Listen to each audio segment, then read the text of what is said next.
Oke, kita mulai. Assalamualaikum warahmatullahi wabarakatuh. Mas Nasrul, Mas Rahmat. Waalaikumsalam warahmatullahi wabarakatuh. Waalaikumsalam warahmatullahi wabarakatuh.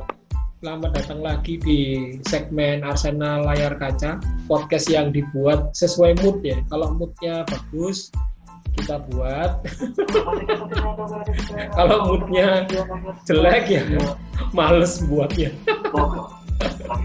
Jadi setelah kita hiatus beberapa minggu, jadi nggak bikin podcast, kita bikin lagi. Ini Bram sudah mulai masuk.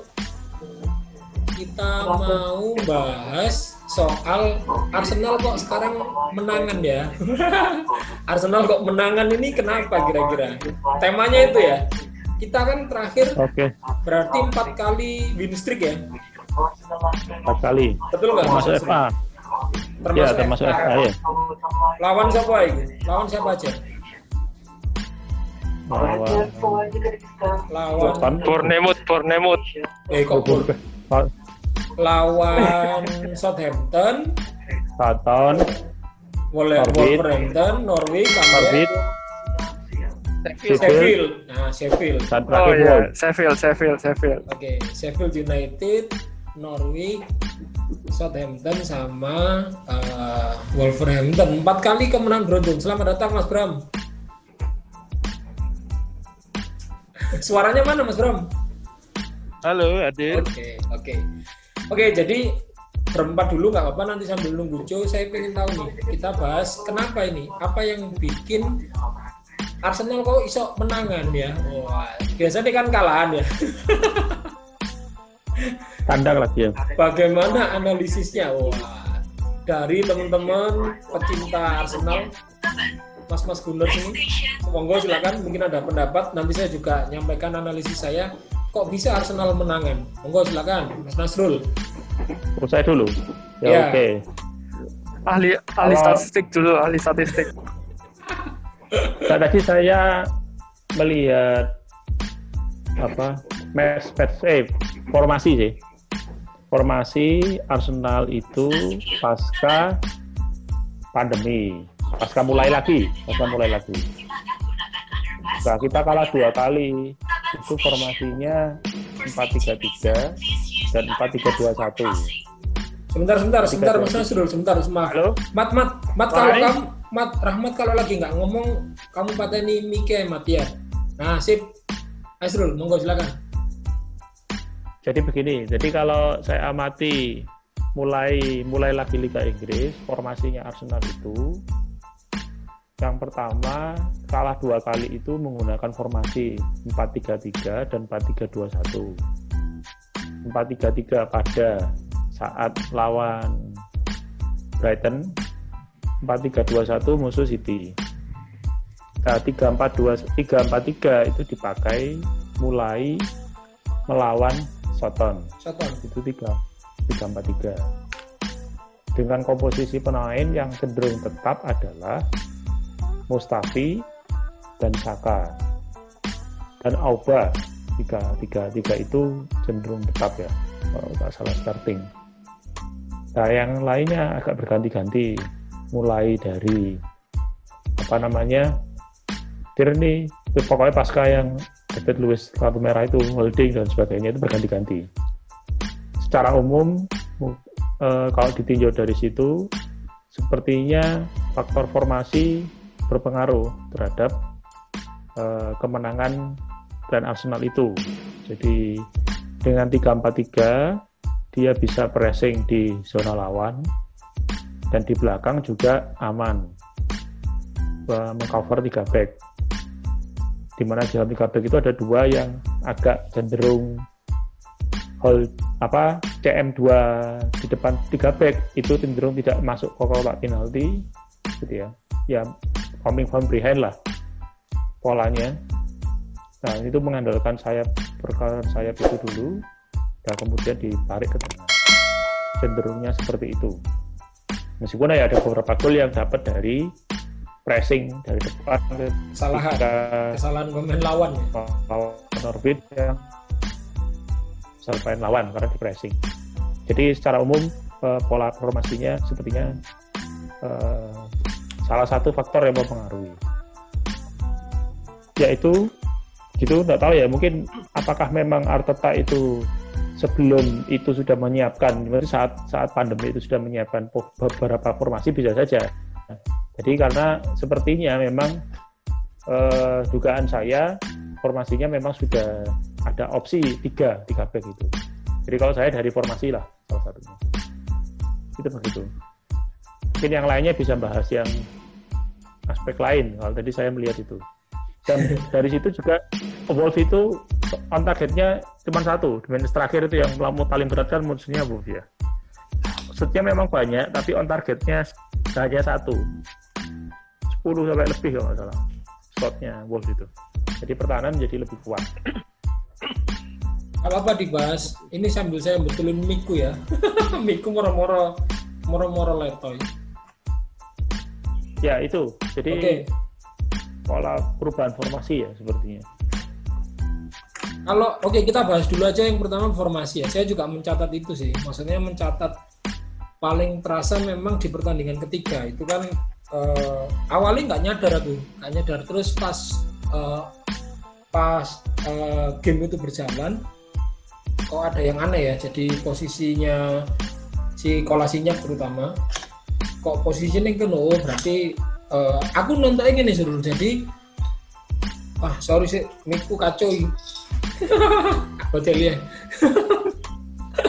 Jadi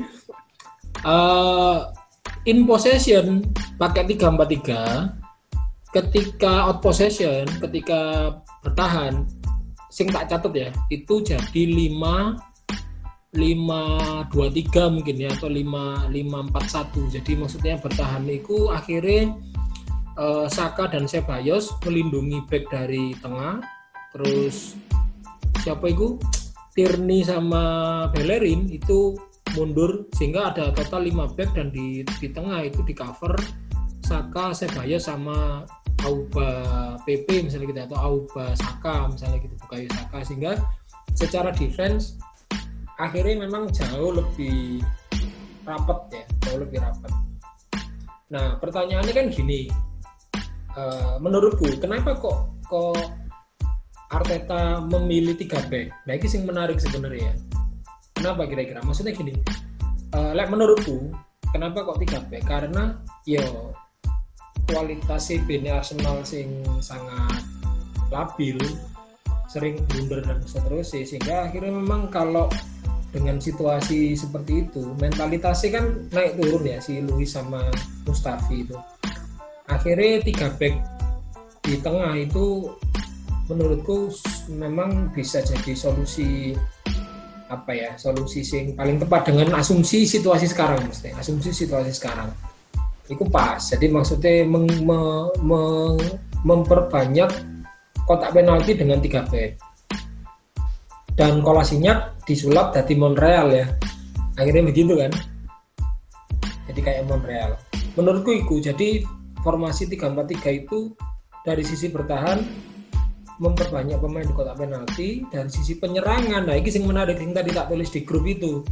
Jadi kayaknya Arteta itu juga terinspirasi di City ya. Di City itu kan penyerangan dari sayapnya kan sangat ganas ya, Bernardo Silva sama Sterling.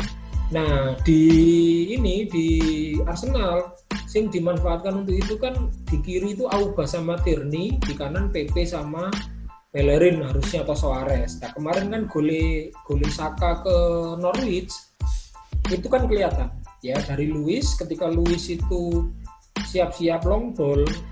Nah Auba itu langsung mancing 2 back lawan, dia gerak ke kotak penalti, 2 back lawan Joko Auba, Tierney langsung kosong. Nah itu kayaknya bisa, kecenderungannya beberapa kali dicoba. Kemarin kan juga lawan Wolverhampton beberapa kali hampir seperti itu. Golnya Saka itu kan awalnya gitu ya. Si Suarez ngumpan ke Auba, ya kan? Auba dijaga 2 back. Tierney kosong. Luis yang umpan. Golnya Saka kemarin, Bukayo Saka. Sorry. Nah, Bukayo Saka kemarin bukan Saka ya, tapi Saka. pakai S. Ya, pakai. Nah, itu kan Cedric Soares ngumpan ke Auba, iya kan? Auba langsung dipepet 2 back, Tierney kosong. Polanya kemungkinan kayaknya akan seperti itu. Nah, tinggal sayap kanannya ya, mungkin belum seimbang. Iki teko sisi formasi, mungkin ada yang mau nambahkan? Apa Mas ya? Ya, silakan Mas Bram. Jadi apa sih Arsenal kok menang? Itu pertama ada 2 alasan. Gaya ya pertanyaannya lo gaya. Apa kok menang? Gaya. Alasan pertama kembalinya Granit. Aku ngomongnya Granit aja karena kena Saka bingung. Oh iya, Granit. Kembalinya Granit iki secara nggak langsung enak umpannya iki akeh pilihan. Banyak pilihan opsi umpan, mau samping, mau tengah, iki enak. Pas lawan City kan mati tengah itu. Ketika Granit cedera, diusung pendoso itu kan mati tengah. Diusung kerandai. Tengah mati. Nah, pas balik lawan Soton itu wes akeh opsi itu sehingga pemain itu bingung jaga siapa. Pemain lawan bingung jaga siapa. Dan efeknya adalah Ceballos itu enak, naik turunnya kok enak karena ada yang jaga di belakang. Jadi belakang aman, umpan ya aman. Dari Granit Xhaka itu efeknya adalah kembalinya Granit Xhaka. Salah satu faktor ya. Salah satu faktor. Kemudian kedua adalah mulai pensiunnya Mustafi sama Luis dari dunia perlawakan itu. Di dunia stand up comedy ya. Ya, itu membantu sekali. Jadi ya walaupun Luis sama Mustafi jeneng ya pelajaran ya, kadang masih ada blunder-blunder. Tapi Luis tak lihat itu sudah umpan panjang itu mematikan, menakutkan Luis. Betul. Sepakat. Ketika sudah pensiun loh, tapi semoga pensiunnya nggak sementara. Lamanya dari stand up comedy. Untuk mainnya enak. Jadi bola lancar, pertahanan ya kuat. Terus dua alasan. Kalau masalah Arsenal sama ini belakang. Yang derawasi, yang mengkhawatirkan. Nah, ini tengah, ini depan kan aman. Pemain depan anak Saka, anak Laka, anak Auba kan aman lah. Ya. Karena kan ini belakang yang ketar-ketir. Punyamu nggak usah dimatiin mic-nya Srul. Si Rahmat aja. Oke, monggo Bram.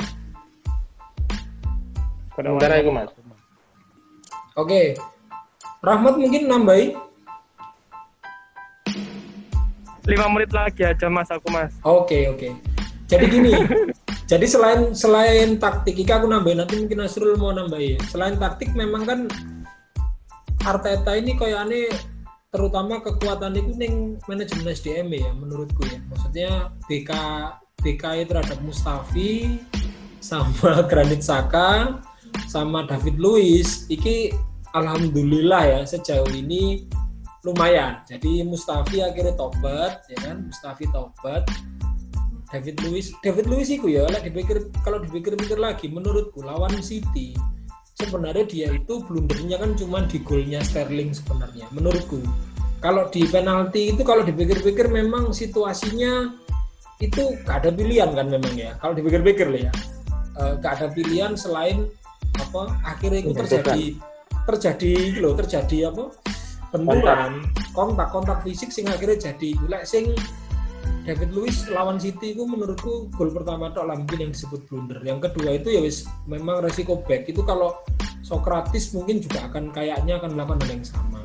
Ya gue Luiz lumayan disiplin, gak blunder.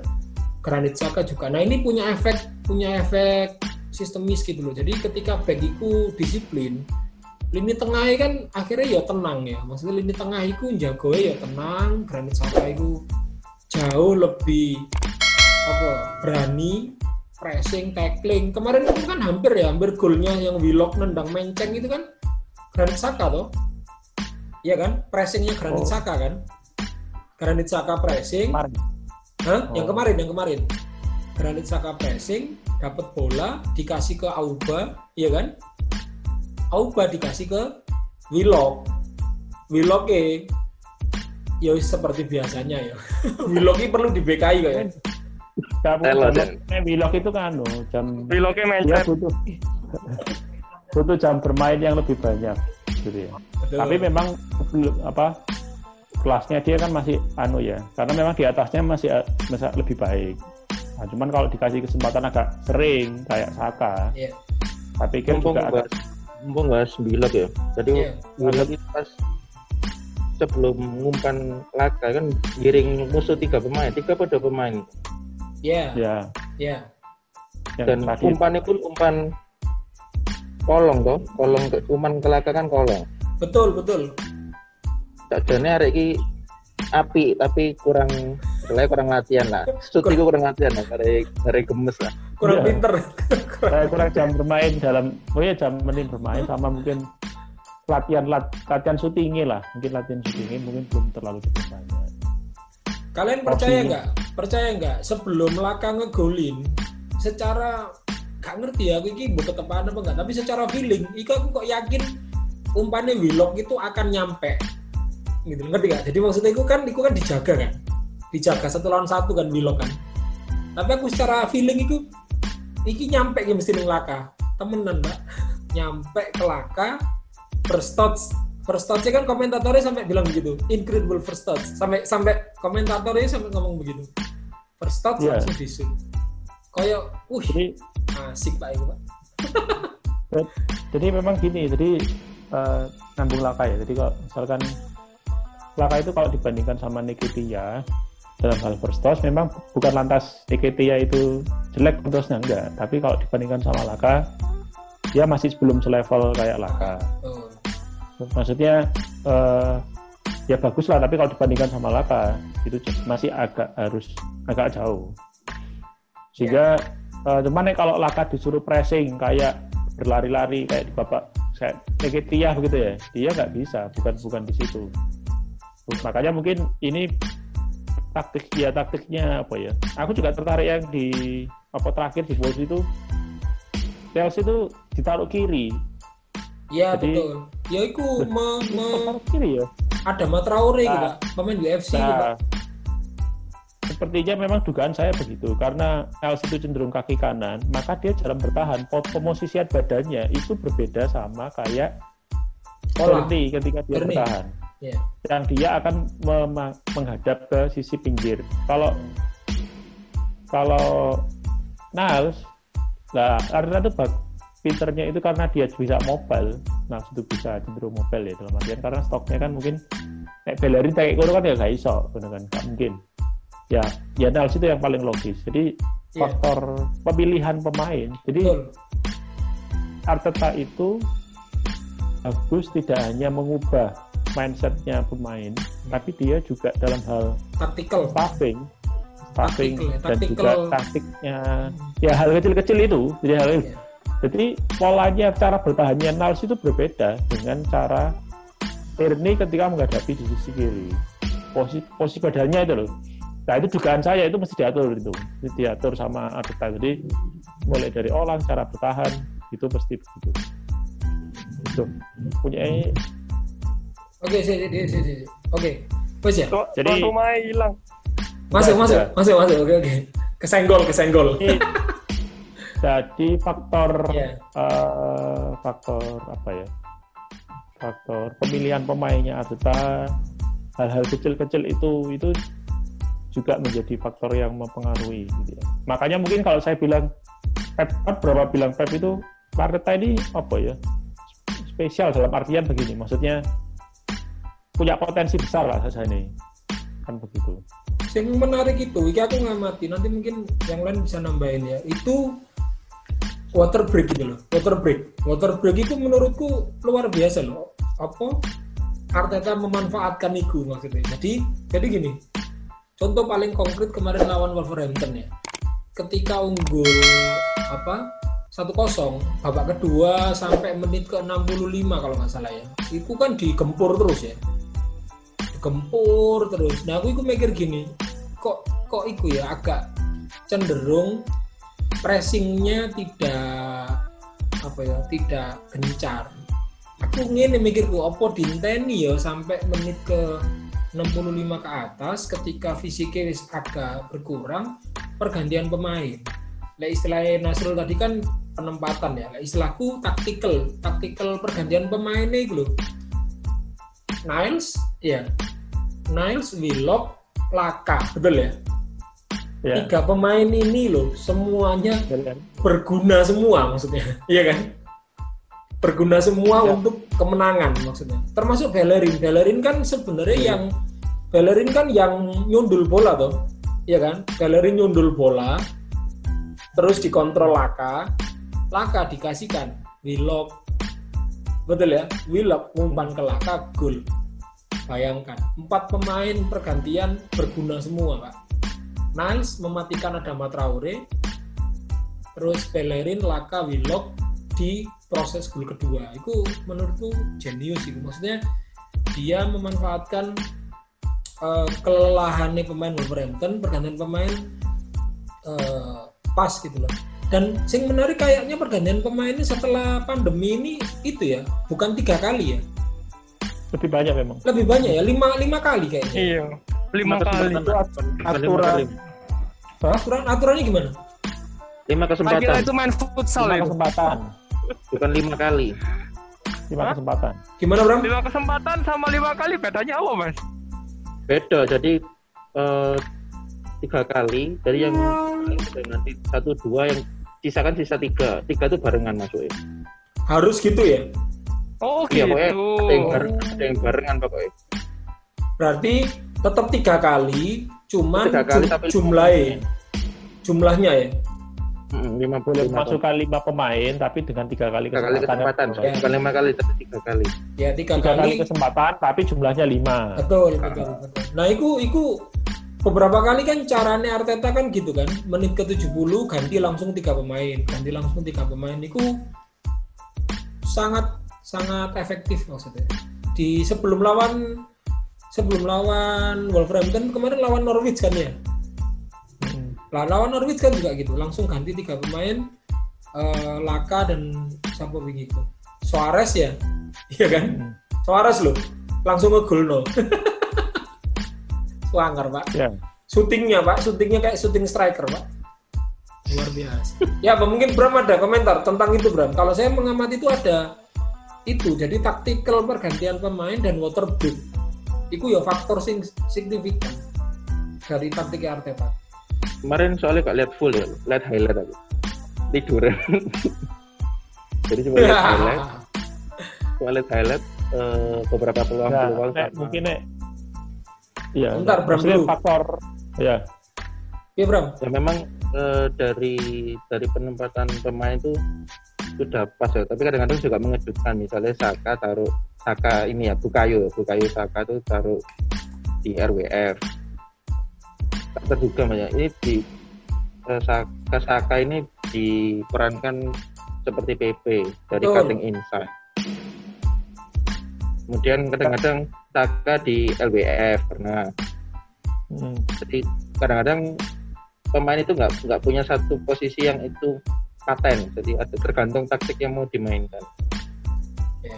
Mau cutting inside atau mau crossing biasa, itu penempatannya beda-beda per match. Kalau tak lihat sih seperti itu dari line up. Ya kalau dugaan saya Saka itu gini, Saka ditaruh kena, itu kan kalau nggak salah kan ada pengumuman dari klub sebelum pertandingan itu kan PP nggak hadir, itu karena memang kan istrinya lahiran kan. Ya istrinya lahiran. Itu kan nggak terduga. Bisa jadi masa lahiran nggak terduga Pak?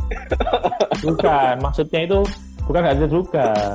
Bukan maksudnya itu gini loh. Mungkin hari pastinya itu loh. Maksudnya kan mungkin perkiraan sekian sampai sekian kan mungkin. HPL-nya nggak terduga. Kan ya ono. Tapi pas ikutnya kan mungkin kayak begitu akhirnya. Nah, kalau merubah skema ya lumayan. Nah, akhirnya siapa yang bisa ditaruh kanan? Lah sebenarnya ada Nelson, cuman sepertinya Arteta kalau melihat performanya Nelson sebelumnya hancur Pak. Kanan, nah itu hancur kan begitu. Ya. Kalau lihat hancur dibandingkan memang Saka itu pernah ditaruh kanan kalau nggak salah pada saat match awal-awal pasca rehat kalau nggak salah lawan City atau lawan Brighton ya. Tapi memang dia kenapa kok kanan? Dia harus mainkan inside akhirnya memang. Iya. Kakinya kiri. Betul. Nah, akhirnya ya Saka ditaruh sebelah kanan. Wong Nelson mainnya nggak seberapa bagus. Terakhir kan begitu. Iya. Golnya kan ya kayak gol cutting inside Mas. Iya.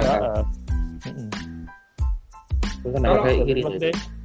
Akhirnya ya opsi paling agak logis ya memang dia dalam bagus salah faktor yang kembali ke faktor ya mungkin dia nggak merubah skema pola itu tetap pola bermain cenderung nggak terlalu banyak berubah mungkin detail kecil ya tinggal dimainkan di stuffing lah berbeda mungkin kayak sebelumnya yang skema itu cenderung berubah gitu loh kan begitu kan sehingga apa ya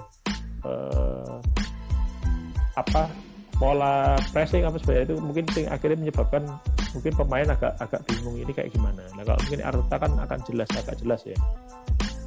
Dan akhirnya aku sebagai diehard Ozil semakin menyadari kalau dengan formasi ini memang benar Ozil tidak akan masuk ke skema karena Ceballos dan Saka maksudnya itu fungsi nyerang dan pressing bertahan itu luar biasa. Ozil memang ya wis lah dijual lah ya. Jual ganti partai ya.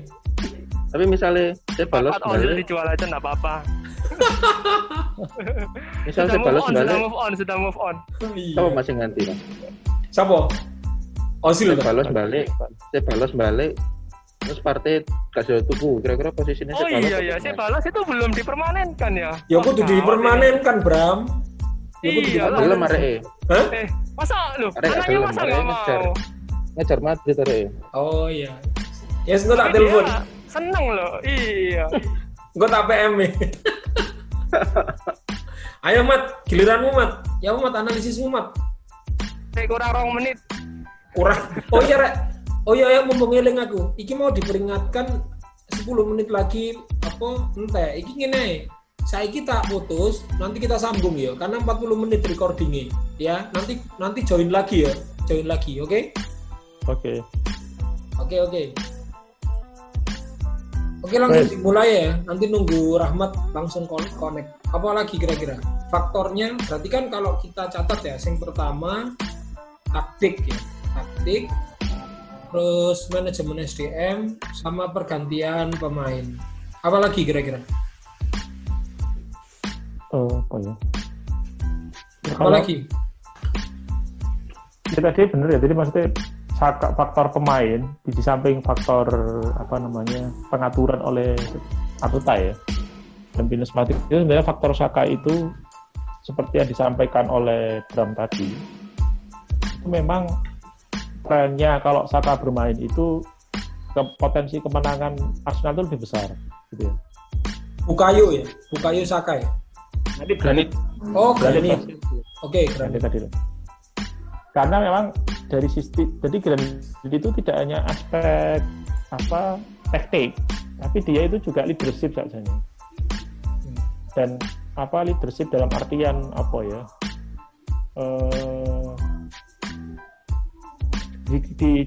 di dalam lapangan ya, terlepas dia sebenarnya kan terakhir kan dia pakai bahan kapten yang terakhir mengganti ketika Laka diganti kalau nggak salah. Jadi secara Auba diganti ke Granit. Diganti ke Granit itu kan. Yeah. Dan memang Arteta juga ngomong bahwa Arteta dan sebelumnya itu bahwa memang leadernya Granit itu bagus. Di samping aspek teknik yang disampaikan oleh Bram tadi. Jadi dua faktor itu yang membuat akhirnya bagus. Di samping partnernya dia itu Ceballos yang istilahnya berhasil diubah oleh Arteta itu agak cenderung bagus dalam bertahan. Yang awalnya mungkin dia cenderung teknikal banget kan begitu, giring-giring dan sebagainya, tapi dia mau untuk tackling dan sebagainya, cara tekniknya sudah lumayan banyak benar. Jadi Ceballos jadi kayak box to box gitu ya Ceballos ya. Jadi kayak Ramsey-nya. Iya Ramsey, betul. Kayak Ramsey. Iya betul. Jadi memang Saka itu butuh orang di sampingnya yang seperti itu. Nah kalau ngambil Torreira itu di dribblingnya nggak sebagus Ceballos ya. Betul berarti Torreira. Kemudian bertahan bagus, apa? Tapi Betul dari berarti dalam Torreira. apa? Nah, maksudnya dalam artian untuk maju ke depan ya. Guendouzi sing dijual, Pak, ojo Torreira, Pak. Guendouzi sing dijual. Jadi partnernya gitu ya. Ya. Jadi mungkin akhirnya cuman gini, Torreira itu apa nggak bisa seperti kayak Ceballos. Mungkin butuh latihan yang agak anu lah. Mungkin jangka pendek Ceballos terus, tapi nek Torreira itu apa ya? Sebenarnya butuh dilatih karena nggak salah backgroundnya dia itu sebelum nang DM itu dia kalau salah pemain sayap kalau agak menyerang kok. Angel Mas. Jadi apa? Emery kan tahu dipasang jadi AM Torreira itu. Nah ya, Torreira itu waktu di Italia kalau nggak salah apa itu sebelum Italia ya. Jadi dia itu secara itu nggak langsung DM, nggak langsung DM. Tapi CM, dia itu pemain CM. sayap.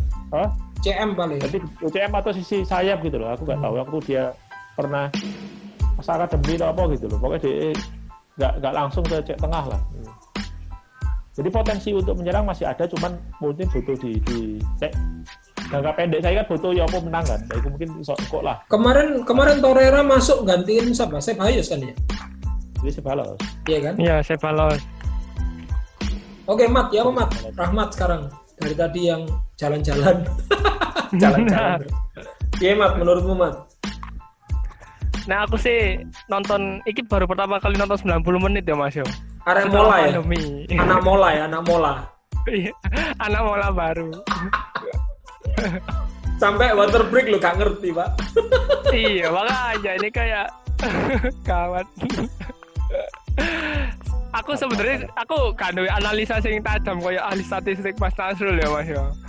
Tapi aku dari kacamata anak awam saja lah. Iya, kan layar kaca gitu. Ya kan ada. Nah, apa jenenge? Nah aku sih nonton itu kayak terkaget-kaget gitu loh Mas. Iki ke Arsenal dah, ngono. Aduh. Salah. Iya. Jadi aku nonton 90 menit kemarin tuh kayak terkaget-kaget dulu. Ih, Jamus Arsenal kok enak mainnya ngono. Berarti tiga kemenangan. Tiga kemenangan sebelumnya kan dulu ya. Tiga kemenangan sebelumnya gak lihat. Highlight. Oh, Highlight. Terus yang nonton yang dikasih linknya dari Twitter itu, iya dari Twitter tuh ya. Nah itu diblokir sama Simpati, waduh nggak bisa ditonton. Simpati kurang ajar aku. Terus. Jadi kemarin itu saya ngerasa itu nonton itu, wih menikmati sekali gitu loh. Iki Arsenal dah, beneran dah ini ngono. Dan warna Arsenal ini beda dari sebelum-sebelumnya, bahkan beda dari pendahulunya kan. Mbah Wenger nggak bisa kayak gini. Berarti gitu. Ibaratnya ini tuh kayak sepak bola modern banget lah. Kalau misalkan hampir puluhan tahun Opa itu 4-4-2 dan tiap-tiap pemain itu harus yang ahli di 4-4-2 itu. Lah Arteta itu enggak. Model pemain apa aja itu dibuatkan skemanya lah, ini sing luar biasa Mas. Sesuai kondisi internal berarti ya. Sesuai kondisi. Dan nggak cuma komposisi kan, tapi 3-4-3 itu pergerakannya itu luas sekali gitu loh. Kadang Saka tiba-tiba ada di kiri, Aubanya ke tengah, kemudian Nketiahnya agak ketinggalan di belakang. Terus ini Mas, yang nggak terduga itu adalah ketika ada satu pemain kehilangan bola, pemain terdekat di belakangnya itu langsung mempressing lawan itu gitu. Iki Arsenal baru ini. Sebelumnya nggak ada kayak gini itu. Kemarin babak kedua baru mulai sampai menit ke 65 atau 70 itu kan Arsenal diserang terus kan ya? Iya enggak? Iya kan? Apa ngerti enggak apa sing tak rasakan? Sing tak rasakan adalah gak spot jantung sama sekali, Pak. Keren ya? Maksudnya iya, gini. Bener. Jadi ngerasa tenang, gini. Agus, tenang. Jadi maksudnya serangan lah gak akan tembus. Jadi aku suangar, Pak. Biasanya spot jantung loh, Pak. Paling spot jantungnya lah pas ada Traoré lolos itu ya, itu tok. Tapi akhirnya ada Traoré itu ketahuan cara geraknya loh Mas, iya kan? Iya, mati ambek Niles. Mati dia. Ya. Jadi memang spot jantung Mas ya. Apa? Sport jantung. Tenis sport jantung. Sampai dungo, Mustafi Senggena, Mustafi. Iya. Betul. Ya. Kalau mungkin keketaannya memang sejak awal penanganan Arteta itu beberapa pandit itu bilang kalau memang fokusnya Arteta itu di pertahanan dulu. Dan dia juga menyampaikan pasca pertandingan Wolves itu masih banyak yang harus dibenahi dalam hal cara pola penyerangan. Kalau nggak salah di situsnya DSing Full Transcript itu dia bilang itu. Dan juga ada beberapa akun-akun Arsenal yang lain yang dalam artian yang fans itu kan nyuplik gitu. Jadi memang pekerjaan berikutnya adalah step berikutnya Arteta itu setelah defensive positioning. Sebenarnya kalau defense itu kan sudah lumayan bagus, cuman sing masalah defense adalah bola mati. Lah itu rada ngerawasi. Set piece. Set piece. Set piece. Set piece.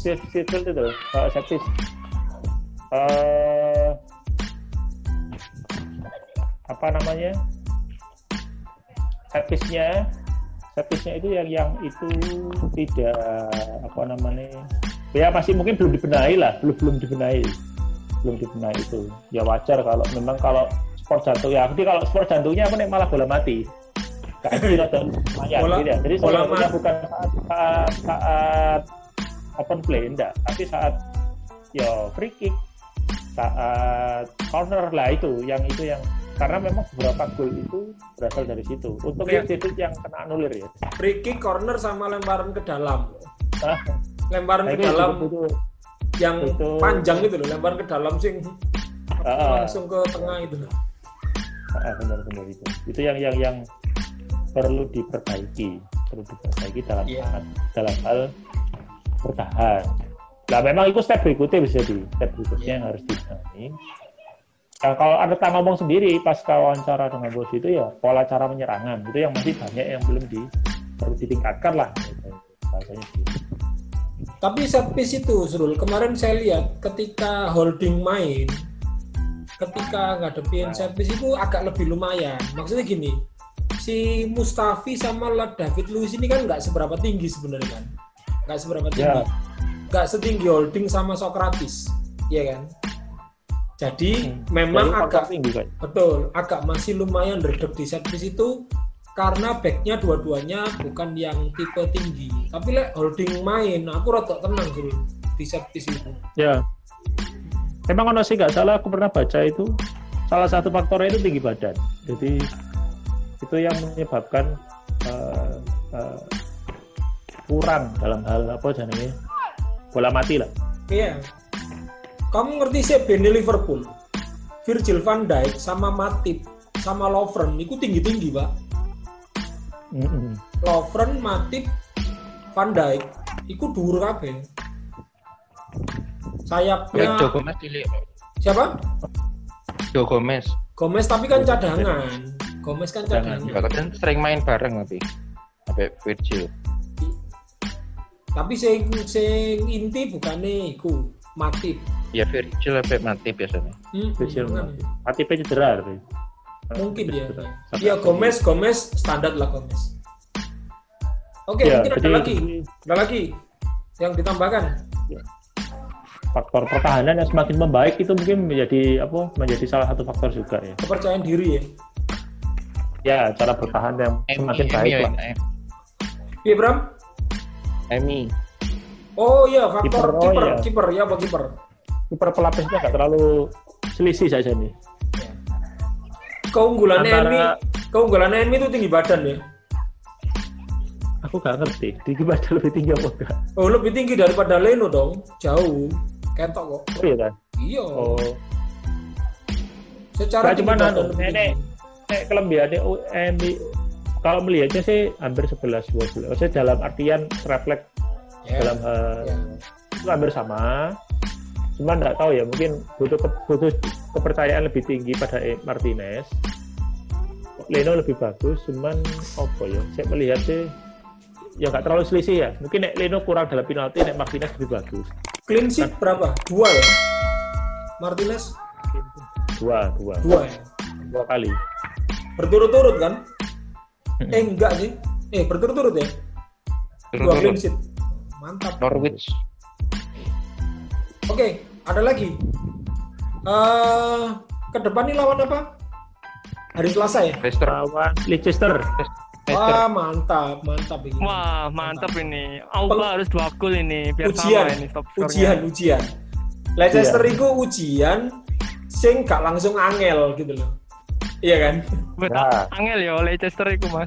Angelan Liverpool. Maksudku Oh iya jelas itu. sebelum lawan Liverpool, Leicester dulu. Jadi ujiannya itu bertingkat. Kau yang kakak dulu, Mat. Ujiannya bertingkat. Betul. Berarti Leicester lawan Spurs kalau salah. Leicester Spurs terus Liverpool. Leicester Spurs, berarti modern lah. Leicester Spurs. Main volley, Mas. Lah iya. Karena enggak kan berarti Spurs lebih Leicester. Man keunggulannya Leicester itu kan pemainnya kenceng-kenceng ya larinya itu ya. Dia bener-bener Liga Inggris sejati itu. Iya. Pasti. Ya polanya pasti. Hampir semuanya. Bram ini nanti kok mati mana? Ya mungkin itu ya. Ada lagi nggak yang kita bahas? Mungkin itu. Bram ada tambahan mungkin Bram? Kayak Mas pas review. Ya, ya. Review ya, kurang bahas. Loh, yo iki kapo masuk bisa naik. Gak usah dipisah lah, Bo. Maksudnya saiki ta atau review nanti? Nanti aja. Setelah Leicester ya? Oke, mungkin itu ya. Jadi podcast kita setelah 2 minggu cuti karena sumpek. Ketika moodnya sudah balik, Kalah 2 kali beruntun soalnya. Iya, 2 kali beruntun lawan Brighton kalahnya nggak play bisa dia. Wis Leno cedera kalahnya menit terakhir. 2 kali kalah aplikasi bolaku tak hapus semua, Mas. Detik.com tak hapus, goal.com tak hapus. Oke, jadi memang mungkin closing statement ya. Kalau menurutku closing statement sebenarnya memang Arteta itu sebelum pandemi itu sudah kelihatan kok progresnya itu bagus. Cuman sayang kan berhenti kan karena pandemi. Akhirnya kan berhenti 2 bulan 3 bulan. Balik dari nol lagi. Nah sekarang itu kelihatan. Betul kelihatan setelah lawan City kalah, lawan Brighton agak meningkat tapi tetap kalah. Nah setelah itu progresnya itu kelihatan langsung 4 kemenangan beruntun. Insya Allah ini mungkin sampai akhir musim lah ya. Di atas Spurs ya pasti itu ya, harus ya di atas Spurs ya. Sepertinya kalau di atas Spurs pasti, sepertinya. Ya kalau seperti di atas Spurs pasti di atas Spurs. Sekarang udah di atas Spurs loh. Sudah ya. Sudah. Tinggal MU sekarang kan. Nah itu MU itu agak susah karena match-matchnya yang. Gara-gara Bruno Fernandes Pak kampret Pak enak Pak. Ya. Transfernya dia tengah pekannya tengah musimnya bagus. Oke mungkin itu terima kasih Mas Bram, Mas Nasrul, Mas Rahmat. Nanti kita take podcast lagi setelah lawan Leicester ya. Terima kasih. Assalamualaikum. Mending sekalian akhir pekan. Yo sekalian akhir pekan. Assalamualaikum. Salam.